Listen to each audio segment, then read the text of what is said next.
I do, however, want to recognize all the sponsors, so I'm going to put a link to the LIPS sponsor page that has websites, et cetera, so you can follow the links and learn all about those sponsor products.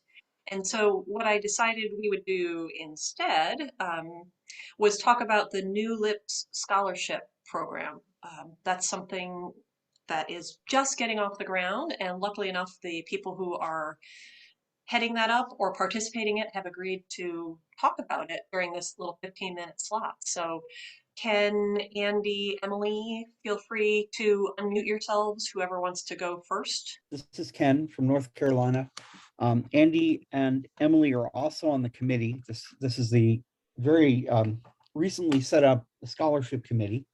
As you might guess, we just found out about a month ago that LIPS is going to be offering scholarships for attending the conference. We think is the primary direction the scholarship should go. I should point out that there's not a whole lot of money we're talking about here. And that's one reason why Karrie is going to make a pitch for donations at the end of the short impromptu talk. But basically, what we want to do is get the models from other regional planetarium organizations for how they set up their scholarship plans. Like, how do you go to MAPS if you're going to apply for a scholarship? How do you go to SEPA? How do you go to GLIPA?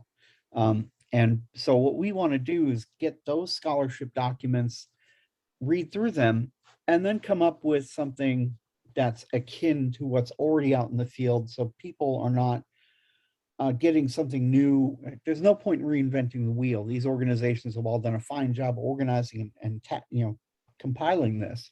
Why not adapt from them, to quote April? I'll just say that, just keep it on your radar. So when it comes up, the conference next year, if you know anyone that might be deserving, and we haven't created the criteria yet, but I'm thinking young people getting into the field, and people that don't have the financial resources, obviously. So yeah, you can spread the word. That will be of utmost importance. And I'm guessing, Karrie, are we going to make a pitch to sponsors of the conference? Because I know, for example, SEPA actually designates a percentage of the conference fees towards the fellowship program. I think it's a 10% cut right off the top. Oh, wow. So when a sponsor signs up to sponsor, say, SEPA, if they pay $2,000 for the privilege, $200 goes into our scholarship account right away. That's great. Yeah, what we can do for next year, I think, is add on a little line item. Do you want to donate to the LIPS Scholarship Fund? I think that makes a lot of sense. Yeah, and I should point out, we've already met once via Zoom, and we plan on meeting again in October once this conference has settled a little bit and we got more information to go on, hopefully, from the different organizations.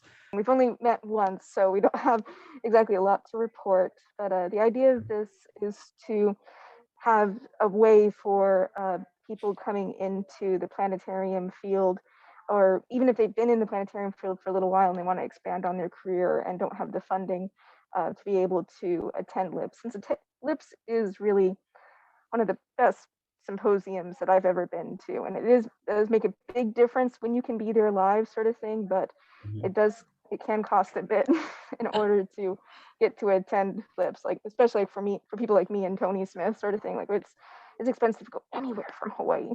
So just being able to provide that opportunity for people to continue their excitement in this planetarium world.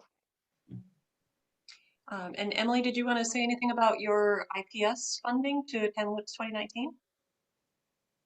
Oh yeah, so a lot of this started because I was a master's student and I reached out to Karrie about, since LIPS specifically was about the field of research that I was working on for my master's, to see if there would be any funding. And we went through the International Planetarium Society and got funding from the Armin Spitz grant. And that helped pay for my attendance to LIPS. In addition to that, the wonderful Karrie also started a GoFundMe and distributed amongst the LIPS community in order to help fund my trip to the LIP Symposium in 2018. Yeah. And it was such wonderful, excellent support for getting a person who is up and coming within the planetarium world into the middle of where all this fantastic discussion is occurring. And really, I make a point to always go to LIPS just because there's so much discussion and there's so much inspiration that comes out of this conference sort of thing. And a younger person getting into the field, going into that, it can make or break their career and their continuation within the field. Yeah. So that's kind of what started this discussion, and we're hoping to move it forward. And yeah. Mhm. And Excellent. I would say based on that experience, it's not just a benefit to the person receiving the scholarship. All of us received a great benefit by having Emily at LIPS that year. So yeah, it's not a one-way street. So yeah, it was a joy to meet Emily and you know, have her energy and insight. Absolutely. Thank you. Yeah. Definitely. And so people have suggested a scholarship fund over the years. I know that Alan suggested it just a few months ago, and it's something that's been percolating in my head for the past few years. And so I'm grateful to Ken and Emily and Andy for taking on the challenge of figuring out, you know, what are the criteria? What do we want people who apply? What do we want them to be bringing to the symposium? What follow-up should there be? Because I think to have a lasting impact for the people who weren't able to attend, there should be some sort of follow-up. I believe Emily wrote an article for an issue of the IPS Journal, right? About her experience at LIPS, which is a great way to share it. And it's also, I think, an excellent opportunity for the scholarship, but it's an excellent opportunity for that person to really process what happened at the symposium. Karrie, Does that anybody? brings up an interesting kind of corollary point. Is there a point to creating sort of a LIPS newsletter or something like that say would come out quarterly?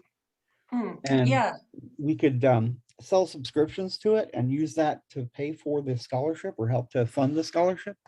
Yeah, you know, the idea of a LIPS membership has come up in the past. I haven't had time to really put much thought into it. But if somebody wants to volunteer to think about what a membership might look like, when it, you know, what it might cost, what it might include. No, you misheard me. Oh, Newsletter. newsletter. So you Yeah, newsletter. letter. So like a Yeah. quarterly, kind of like a LIPS journal of some sort. Anybody willing to put together such a newsletter? Lip service. That's what Krista's already got a name for it. Okay. That's what I call That my sounds- column in the. I write a column about lips stuff that goes in the quarterly Planetarian Journal of the International Planetarium Society. I know Yeah. MAPS is always looking for articles for the Constellation newsletter. Mm. So perhaps So we- somebody could write a LIPS article Oh, and distribute it to all of the newsletters. So the same article gets published in all of the different groups rather than LIPS creating their own newsletter. yeah. Because then we're all just going to have the same pieces of paper or digital documents everywhere. That's a Well, great idea. the point I was trying to do with it, Amy, is to use this as a fundraising mechanism. Mm. You know, paying for a subscription, so to speak. Yeah. So what that's a great idea to send out to all the newsletters if we're trying to generate funds for our, at this point, meager scholarship fund. Question from Susan Button, that what are the current vendor fees used for? It offsets the cost of attendee registration. I know that's what all the regional conferences say, but at LIPS, let me back up just a step. So if you have ever registered for especially sponsored a planetarium conference, you know that there's a wide range of prices out there. When we think about LIPS pricing, what I do first is look at all the costs. So food, room reservations, beverages, any transportation that might be needed. I think about a reasonable sponsorship level because while sponsors do have money coming in, especially in a year like this, they may not have as much revenue as usual. Let's just put it that way. I think it's pretty safe to say revenue has dropped off across the planetarium vendor world, but luckily it's picking up again. At any rate, I divide the costs by what I think is a reasonable number of attendees and a reasonable number of vendors. And then that's how I set it. Any leftover funds go to the host. So Many of you know LIPS doesn't have a bank account. We actually just recently set up a PayPal account that accepts donations. And in fact, I'll put a link to the donate page in the chat right now that I'm talking about that if you want to give to the scholarship fund. But so right now, let me just back up a step. Any overruns, if we make more money than we spend, hey, that's great. And it goes to the host. It doesn't go back to LIPS. However, with the scholarship fund, we might want to take some of that overrun, say 10%, and instead of giving that to the host, putting it into the LIPS scholarship fund. That's something that if we were meeting in person, we would do a group discussion about. Good idea. I'm just going to toss that idea out there as something to consider. In the discussion of a quarterly LIPS newsletter whose subscription could also help fund this conference. And I was wondering if the differ greatly from the LIPS articles already published in the Planetarian. One thing I would say is if we had a LIPS newsletter, maybe not putting less pressure on Karrie to write it, but more input from some of the other people who commonly present at LIPS could help distribute to this newsletter. And if that would interest enough people in order to be subscribing to this newsletter, and if so, what would be the price point for that newsletter in order to help with the conference? That's already got some definitelys. Yep. Yeah, I can think of some ideas for recurring columns. I mean, an obvious one I think would be like teaching about the arts. And we could have input from, I'm going to put Brian on the spot, but we could have input from Brian or Patty Seaton. They've already done sessions about integrating the arts. We could do Keith Leps, so I'll put him on the spot and say we could have something about teaching current science using 3D models. We could have a regular column on that, sample, and what you might teach with it. Those are just some ideas that come to mind already. April's doing a session later about tips and tricks, so we could have just the tips and tricks corner. Anybody wants to volunteer to take that on, I think it's a great idea. And I assume we're talking a digital subscription, not a hard copy. Yeah, Krista's current research being done is another great one. Mike Francis just put up a point that we're a pretty small community, so it might be difficult to put content together. I think that's why we're thinking of doing something more quarterly. I would want to offset it away from the planetarium's quarterly production, so that you're not getting planetarium in this article at the same time. I'm hesitant to put more on my plate, but this is definitely something that I am interested in. But maybe this is something more we can talk about in the scholarship committees. Yeah, that's a good idea.